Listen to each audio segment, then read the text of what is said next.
இல்ல இதுக்கு கேகேஆருக்கு இதுக்கு இதுக்கு அப்போஸ் கேகேஆர் இந்த சீசன்ல என்னாச்சு 2 பாயிண்ட்ஸ் ஈஸியா எடுக்க முடியும்னா அது ஃபர்ஸ்ட் மேட்ச் எம்ஏயோட மட்டும்தான்.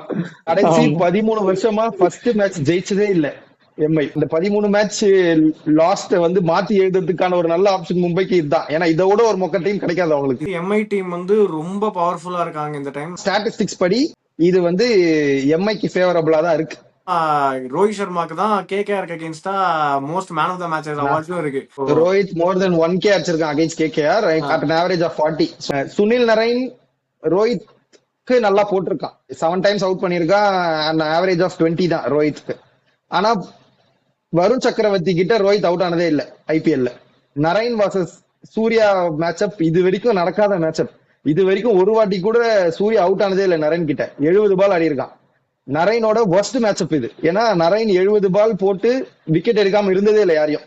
ஹர்திக் பாண்டியாவும் அவுட் ஆனது இல்ல நரைனுக்கு இது வரைக்கும் ஐபிஎல்ல. KKR's bad performance in Wankhede. அவங்க மொத்தமா எம்ஐக்கு அகேன்ஸ்டா வான்கேடேல 12 மேட்ச் ஆடி இருக்காங்க. They have just manage to win only 2. Bumrah என்னன்னா லைக் ஒரு against each team most number of wickets எடுத்தது கேகேஆர் தான். லைக் இந்த மேட்ச் அவங்க ஜெயிக்க முடியும்னா ஃபின்னாலோட ஃபார்ம் மட்டும் வச்சுதான் ஜெயிக்க முடியும். ஏன்னா ஃபின்னால வந்து சிங்கிள் ஹேண்டடா மேட்ச் ஜெயிச்சு கொடுத்துருக்கான் பர்த் ஸ்காட்சஸ்க்குமே இந்த சீசன்ல. அதேதான் நம்ம செமிஃபைனல்லையும் பார்த்தோம். செமிஃபைனலா சவுத் ஆப்பிரிக்காவோட. சரி ஓகே ஸ்டாட்டிஸ்டிக்ஸ் பிரகாரம் முதல் மேட்ச் நீங்க சாமி கூட்டுறீங்க இல்ல அபிஷியல் ஃபாதர் ஆஃப் கேகேஆர் சொல்லி எம்ஐ நாளைக்கு வந்து ஒரு பலார்னு ஒரு 6 2 பாயிண்ட் எடுப்பீங்களா அப்படிங்கறத நாளைக்கு தான் பாக்கணும்.